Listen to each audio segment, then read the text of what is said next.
What's going on YouTube? Or Storm here, coming at you guys in the video. Today I'm going to have obviously a video on the ban list. It's out, it's up. You've probably already seen a lot of people talk about it already, but I figured like I'd throw my 2 cents in and see, let you all know what I think about this ban list. So I have seen it already, so we're just going to be going over it together. So Astrographs are sure still banned. Feels bad, man. So we're looking down the list. Pretty much everything looks about normal. So the first, I used to ban everything here still banned. So the first banned card is actually a Barrage. So this is an interesting hit. The biggest thing about Barrage is that I don't know a lot about the Tri-Brigade cards. I do know Revolt is a very good card, obviously, but I do know Zodiac, and I've played against the deck a lot, and Barrage is an insanely good card. One of the things that makes Zoo variant so good is the fact that it gives you an extender to keep going if your play gets stopped. And the fact that it can destroy itself is kind of broken. Not to mention destroying other things that like being destroyed. Like, it's an insanely good card. So I think this is kind of what this banning this card does is obviously Trident was banned on the last list. It's kind of slowly trying to edge people away from Zodiac Tri-Brigade variants. They're still going to be played, but I think Konami wants to move people away from Zodiac variants and towards Tri-Brigade variants. And this makes a whole lot of sense because Konami doesn't want you buying old stuff, playing Zoo. They want you playing new stuff. That's tend to how ban lists work. So that's makes sense why Barrage is here. Obviously this doesn't mean Zodiac variants are completely dead because it wasn't one before it was banned. So it's understandable that it's gonna be interesting to see, but the problem with Zodiac in general without Barrage is that they're so normal summon dependent.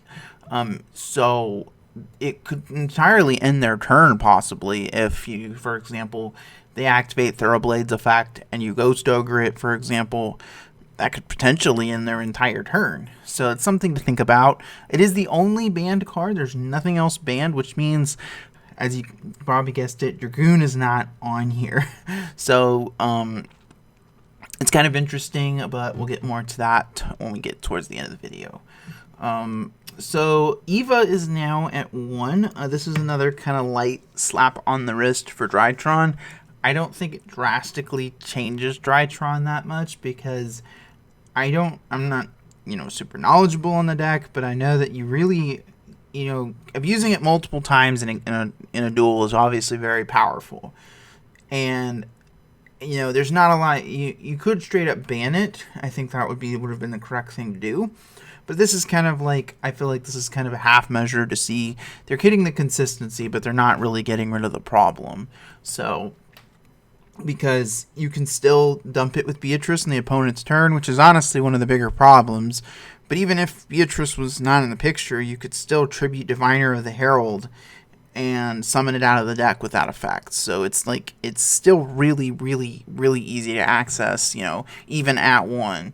But I think it's just a consistency hit. I mean, at most, I don't think they were playing more than maybe 2 Eva, so I don't think this drastically changes builds that much. Another limited card is the Prankids Link 1. This is kind of interesting. A lot of people were calling this one. This was probably one of the few predictions people actually got right. I can understand why they're doing this because Prankids as a deck are a little, this is kind of like, again, like a light slap on the wrist. It definitely hurts a bit, but it doesn't totally kill the deck. Like, it's not like they limited the link, some of the other link 2 or something like that. So it's definitely not surprising, and it's an interesting hit. Unfortunately, Ben 10 is still limited. Again, this is kind of like with Eva. This is kind of the problem, but we'll get more into that later. Tanky is also at 1. So the thing about Tanky is that this is also obviously a consistency hit for Tri-Brigade variants. It has the unintended side effect of affecting rogue decks that play Tanky. But I also think that Tanky is is one of those cards that gets better as time goes on. You look at something compared to Rhoda, for example. Now, the difference between Tenki and Rhoda is Tenki's a continuous spell, which might have mattered when people actually played, back row removal in their main deck. But nowadays, Tenki is just as strong as Rhoda, maybe not quite as strong, because Rhoda can obviously search a lot more, powerful cards. But Tenki was kind of reaching that point where it's really, really strong, and it's a dual hit, because you're hitting Zodiac consistency, and you're also hitting Tri-Brigade consistency a little bit, but they still have Revolt at 3, so the deck can still make plays, which is kind of spoiler. It's not on the list, but this is This is definitely a good direction to go, in my opinion, because you're getting both the Zoo variants, but you're also hitting the Zoo variants, but you're also giving Tri-Brigade a hit as well. It's not going to totally kill the decks, but it's definitely a consistency hit. Probably something that, makes sense in my opinion. That's all for the limited section. If we're moving on to the semi-limited section, Nessie is at 2. This is an interesting one. Nessie is definitely like the least powerful of the 3. Level-wise, it's also not as good as Tsuchinoko and Jackalope, because those are level 3. It's an interesting change. I don't know why they chose Nessie over Jackalope and Tsuchinoko, but maybe this is simply an experiment to see, okay, can we pull a little bit of the danger stuff off the list and kind of see if it's an issue. Personally, I have no idea why they pulled Nessie off the list. I honestly thought the dangers were kind of stuck on the list for a good long while, but Militia, and then Joker is up to 2. I don't think this drastically changes Pendulum variants. It's great to have an extra copy of Joker. But get back to me when it gets to 3 and we get, something else like Electromine back. I just think the Pendulum decks really just need a little bit of love from Konami to really, even be playable, because they suffer from what I call DDD syndrome, where they need every single combo piece to pop off. And when they do, it's great. But when you get stopped, it's not so great. Especially when you have decks that have 1 to 2 card combos into nonsense. So it helps. Don't get me wrong, but it's not going to change too much. Emergency Teleport is probably the most noteworthy card on here. Honestly, in terms of what it changes. I know Barrage and Tenki are obviously, but a second copy of Teleport is not something to be underestimated. Yes, we don't have I've been kind of wondering if they were going to try Emergency Teleport up from 2, because it was originally limited due to Cosmo, but Cosmo's not a deck anymore, really. So putting it to 2 now, when we have Needle Fiber, is a strange choice, because people are going to play it to get to Needle Fiber. So it's a weird change when you're putting all these cards on the list because of Needle Fiber, but you're also putting a card that helps Needle Fiber off the list. Personally, in my opinion, I feel like Emergency Teleport is much like it's a lot like Gold Sarcophagus, where Gold Sarc, on theory, is not a broken card, but it always kind of creeps back into the format and becomes problematic at some point again. So I'm not gonna say, Italy is gonna go back to 1 next list, but it could creep back into the format and become a problem again. So we'll see. Double Iris is also at 3. This is much like with Joker. I mean, this was probably also the only other prediction people were like, all right, was Iris going to 3. It helps, don't get me wrong, but it doesn't drastically alter the Pendulum problem.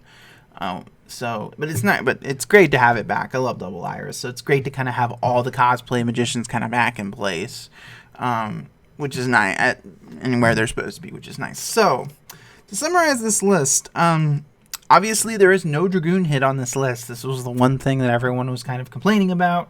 The one card everyone wanted on the list. The important thing to note is we are not getting another list until January. So what this could possibly mean is the one thing I think that was kind of obvious was stuff in the Mega Tins was not going to get hit.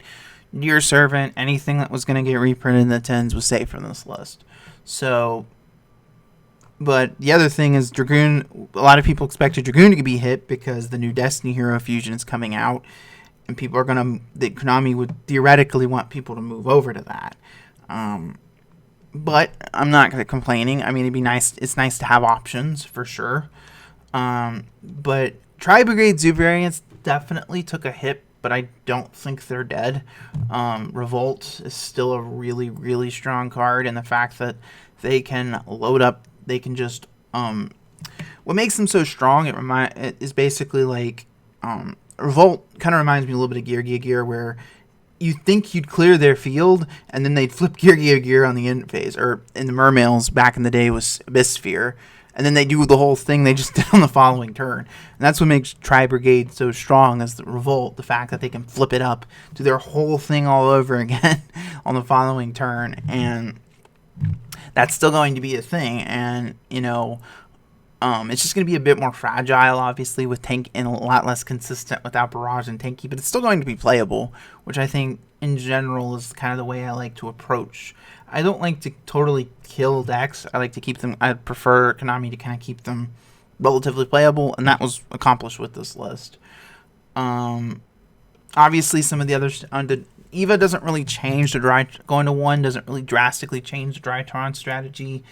Ben 10 is still at 1, and EVA is still in the picture, so it's still going to be a pretty strong deck. Like, you're still going to have to deal with ultimateness, and the fact that Dragoon is in the picture means even if you hand trap them, they're still going to end on a Dragoon, and you're still going to have to deal with it, which is very frustrating.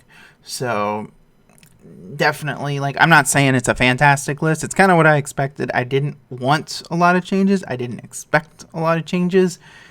But I can understand why some content creators out there are, you know, saying it's a terrible list. But in general, my theory with the list is, as long, you know, I prefer my decks not being hit, and if that doesn't happen, I'm not too unhappy. I just prefer, and if Konami's not like completely killing off archetypes and kind of keeping them relatively playable, I'm a pretty happy camper. I'm easy to please for the most part. So anyway, guys, that about comes to the end of the video today. Let me know what you guys think of the new ban list down in the comment section down below. As always, I'd like to thank you guys for watching. It's Horrorstorm, signing out.